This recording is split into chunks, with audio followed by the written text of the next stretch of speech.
নমস্কার, আমার ঈশ্বর বাঁচাবেন চ্যানেলের প্রিয়জনেরা। আজকে আমি থাম্বনেল টাইটেল কি করেছি আপনারা দেখেছেন। প্ল্যানচেটের মাধ্যমে কি বিদেহী আত্মাকে আনা যায়? এটা একটা বিশেষ গুরুত্বপূর্ণ। দেখুন, এগুলো মন গড়া কথা বলে কোনো লাভ নেই। আমি এরকম একটা বেশ অল্প বয়স ছিল তখন আমার আমার বড় দাদুর সঙ্গে আমি বড় দাদুর পরিচয় অন্য একটা ভিডিও আপনাদের কাছে দিয়েছি যে তিনি বড় সাধক ছিলেন এবং তিনি এই সমস্ত মিডিয়াম প্রেতচক্রে উনি মাঝে মাঝে যোগ দিতেন। আর ওনার এতটাই সাধনার দ্বারা ওনার বল ছিল যে কোনো আত্মার দ্বারা ক্ষতি হওয়া অমুক তমুক এই সমস্ত এইসব উনি ভয় বা পরোয়া করতেন না। আমি বেশ ভয় পেয়েছিলাম, আমার তখন অল্প বয়স ছিল। তো তখন উনি বললেন যে তুই কোনো ভয় পাস না, তুই আমার সঙ্গে থাকবি। তা যেখানে গেলাম সেটা নবদ্বীপ শহরে একটা প্রাচীন বাড়ি, পুরনো বাড়ি, বিশাল হল, বৈঠকখানা আর কি। সেখানে দেখলাম যে বেশ বয়স্ক, অতি বয়স্ক, কম বয়স এরকম বেশ কিছু জন, এবং আমাদেরকে নিয়ে মোট 19 জন, তার আগে ঘরে 17 জন ছিল। তখন সেখানে একজন উপস্থিত ছিল আমার থেকে বছর 2-3-এর কম হবে, একটা ছেলে। সে নবদ্বীপের বাসিন্দা নয়, সে ব্যান্ডেলের বাসিন্দা। তো যাই হোক, এবারে ঠিক করা হলো যে ভালো কোনো বিদেহী আত্মাকে স্মরণ করা হবে এবং ডাকা হবে। কি হলো যে ঘরের বৈদ্যুতিক যে আলো, তখনকার দিনে দেখেছিলাম যে সেই ঘরটায় বৈদ্যুতিক আলোর ওই একটাই, তো সেটাকে নিভিয়ে দেওয়া হলো একটা বড় সড়ো মোটা মোমবাতি জ্বালিয়ে। কারণ আমি জিজ্ঞেস করেছিলাম আমি দাদুকে, কেন ঘরটাকে প্রায় অন্ধকার মতো কম আলো এরকম করা হয়? কম আলো হলে যারা ওই চক্রে বসেন, প্ল্যানচেটের যারা চক্রে বসেন, তাদের মনটা অনেক কিছু জিনিস চোখ দিয়ে দেখে সেদিকে মনটা ডাইভার্ট হবে। তো সেটা না হয়ে অল্প আলো হলে মোমবাতির আলোটা যতটুকু ছড়াচ্ছে, প্রত্যেকের মুখ প্রত্যেকে দেখতে পাচ্ছে এইটুকুই। তার বাইরে ঘরটা কিন্তু প্রায় অন্ধকার অন্ধকার মতো ভাব, ফলে কনসেন্ট্রেশনটা ভালো হয়। এবং সেক্ষেত্রে ওনাদের দেখেছিলাম যে কোনো একজন যে ভালো আত্মা, এরকম মানুষের বিদেহী আমাদের কাছে আসুন, আমরা যার থেকে কিছু জ্ঞান লাভ করতে পারি। এরকম করে আমরা প্রত্যেকেই চুপ করে বসে আছি। আমার মনে কিন্তু খুব ভয় ছিল এবং আমি দাদুর পাশেই বসেছিলাম। তো তারপরে এরকম করতে করতে হঠাৎ করে দেখা গেল যে আমার থেকে বছর 3-এর ছোট যে ছেলেটাকে আমি বলেছিলাম, সেই সময় হঠাৎ দেখলাম সে এরকম করে করে দুলছে।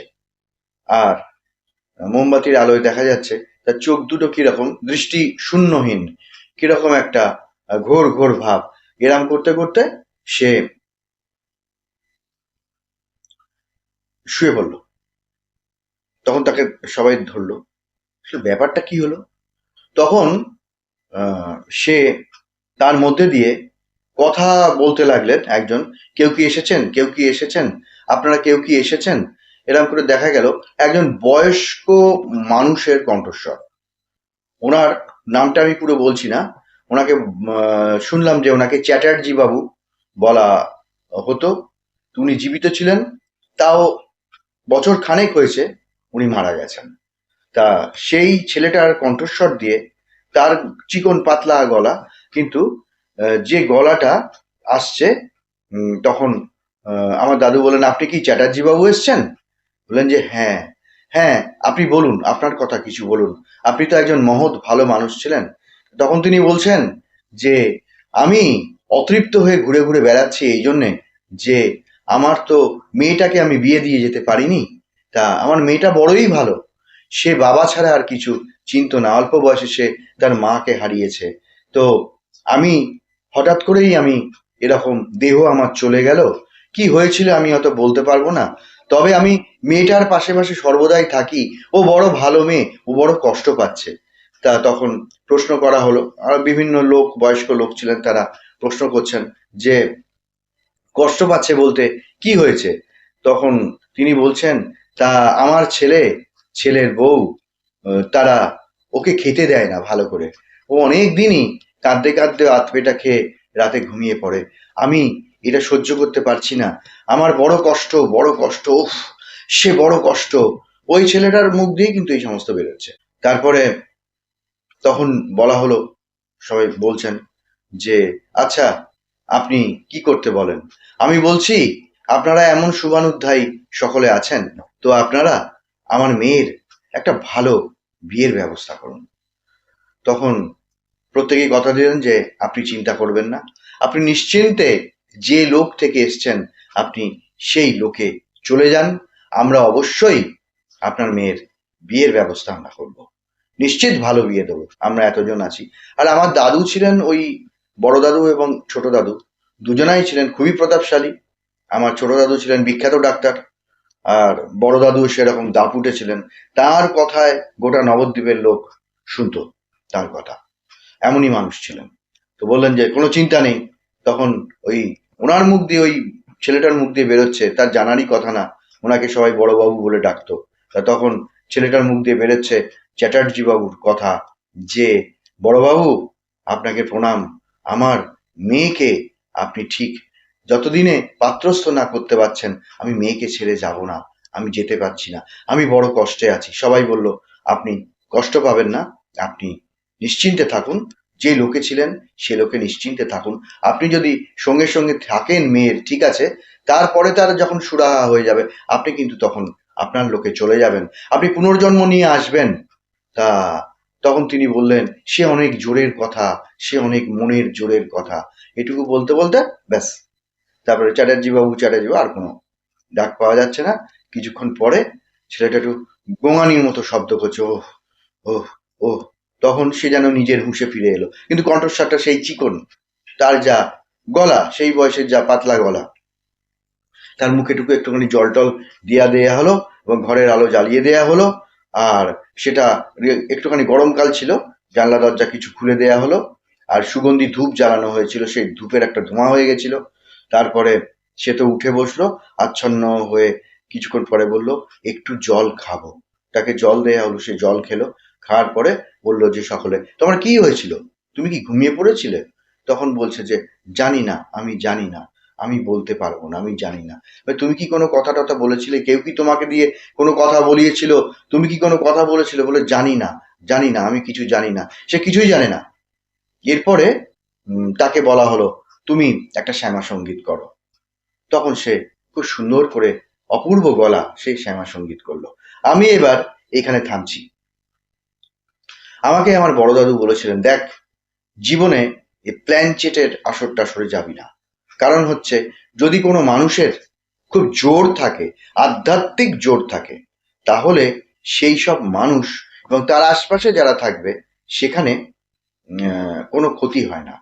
তা আমি বলেছিলাম যে ক্ষতি বলতে কি? সাধারণত এই সমস্ত প্ল্যানচেট করতে গেলে একজন কোনো হয়তো কাউকে ডাকা হচ্ছে, সেই সময় হয়তো কোনো অতৃপ্ত যে সমস্ত আত্মা সে একটা সংসারে ছিল, তারা অনেক কিছুই অপূর্ণ রয়ে গেছে, এবং এমনও হয় তাদের তারা কিছু বিশেষ খাদ্য খাওয়ার জন্য উৎসুক। তখন হয় কি, ওই মিডিয়াম যিনি হয় সে তো অচৈতন্য থাকে, তার দেহকে কেন্দ্র করে তারা ঢুকে পড়ে এবং কিছুতেই ছেড়ে যেতে চায় না, কিছুতেই ছেড়ে যেতে চায় না। তখন হয় কি, সেই যে মানুষটার দেহকে যে সমস্ত প্রেত দেহ অতৃপ্ত, অনেক কিছু তাদের কামনা বাসনা থাকে, তারা তখন ছেড়ে যেতে চায় না। ওই দেহটা যা খাচ্ছে জীবন্ত মানুষটা, সেও ওইটাকে চরিতার্থ করে, সেই টেস্টটা নেয়ার চেষ্টা করে।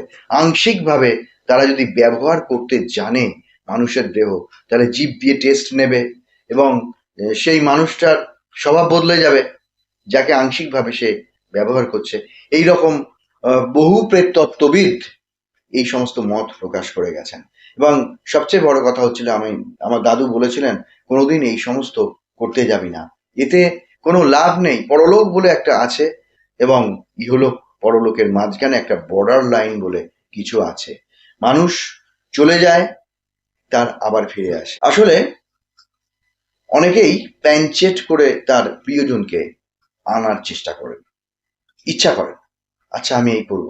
অনেকেই হয়তো বললো হ্যাঁ এখানে তো আমাদের প্ল্যানচেটের আসর বসে, এইগুলোতে কোনো দিন যাবেন না। যদি আপনাদের কোনো প্রিয়জন অকালে চলে গেছেন, হারিয়ে গেছেন। পরিণত বয়সে চলে গেলে তার জন্য তো দুঃখ করে বা তাকে আবার ডেকে আনার কোনো মানে নেই। হ্যাঁ, খুব ভালোবাসার মানুষ, আমার বাবা ছিলেন, মা ছিলেন, তুমি আমার ঘরে জন্ম নিয়ে এসো, এটা করা যায়। বা সবচেয়ে দুঃখজনক যেটা পৃথিবীতে তো ঘটেই যাচ্ছে, যে শুধু এই দেশে নয়, গোটা পৃথিবীতেই হচ্ছে, অকালে কেউ চলে গেল, বড় দুঃখ। এবং তার সন্তান সেই মা বাবার বুকের মধ্যে হাহাকার করে চলে গেল। যদি আবার সন্তান ধারণ করার ক্ষমতা থাকে, তাহলে কি করতে হবে? তাহলে ওই মাকে এবং বাবাকে এবং তার শুভানুধ্যায়ী বন্ধু বান্ধব পরিবারকে সবাইকে প্রার্থনা জানাতে হবে, তুমি চলে গেছো, তুমি আবার ফিরে এসো। বিশেষ করে মা আর বাবা কি করবেন? আসনের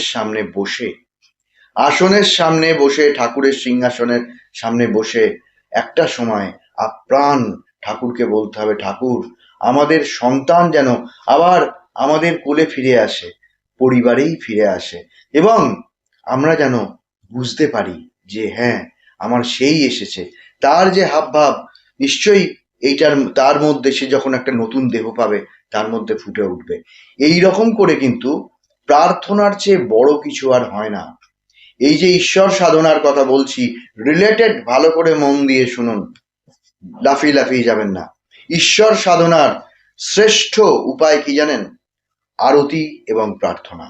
প্রার্থনা যদি আন্তরিক হয়, এক মন প্রাণ এক করে কায় মনোবাক্যে যদি ঈশ্বরের কাছে প্রার্থনা করা যায়, তাহলে কিন্তু তিনি শুনবেনই শুনবেন, সেই কথা রক্ষা করবেনই করবেন। আপনি যদি ইচ্ছা করেন আমার সন্তানটার একটা ভালো বিয়ে হোক, প্রার্থনা রোজ যান না, তাহলে হবে। আমার একটা ভালো সন্তান লাভ হোক, আমার হচ্ছে না, বা আমি কি সন্তানকে হারিয়েছি, আবার সে আসুক, ঈশ্বর এটা তোমাকে করতেই হবে, করতেই হবে। ক্রমাগত প্রার্থনা করতে করতে সৎ প্রার্থনা ঈশ্বরের যে রূপ, সেই রূপের মধ্যে স্পন্দনের সৃষ্টি করে, এবং তার ইচ্ছাতে গোটা বিশ্ব ব্রহ্মাণ্ড চলে। নিরাকার পরম ব্রহ্ম তিনি সাকার রূপে কখনো কখনো এসে দেখা দিয়ে গেছেন আমাদের কাছে। আমরা যাদের অবতার বলি, তারা ঈশ্বরই এসেছেন। তো সেই জন্যে আমরা এইভাবে পেতে, আমাদের পাওয়া সম্ভব। তো আমার এই ভিডিওটা আমি দীর্ঘ করবো না, কিন্তু শেষে একটা কথা বলবো, যেটা হচ্ছে আত্মহত্যা। অনেকেই একটা অবুঝের মতো কোনো ঘটনা ঘটার পরে আত্মহত্যা করে ফেললেন, বা একজন তার প্রিয় মানুষ চলে গেল, সেও ঠিক করলো যে না, সে এরকম আত্মহত্যা করে চলে গেছে, আমিও আত্মহত্যা করে চলে যাব। বা সেই মানুষটা তো এমনিই মারা গেল, তার জন্য সে আত্মহত্যা করলো। এক্ষেত্রে হয় কি, দুটো লোক আলাদা। আত্মহত্যাকারীর যে কি অসীম, একেই বলে নরক, কি অসীম কষ্ট এবং নরক দর্শন হয়, সে দেহটা সঙ্গে সঙ্গে চলে যাওয়ার পরেই বুঝতে পারে না কি হলো, কিন্তু ফুল সেন্স থাকে, এ আমার কি হলো, এ আমার কি হলো।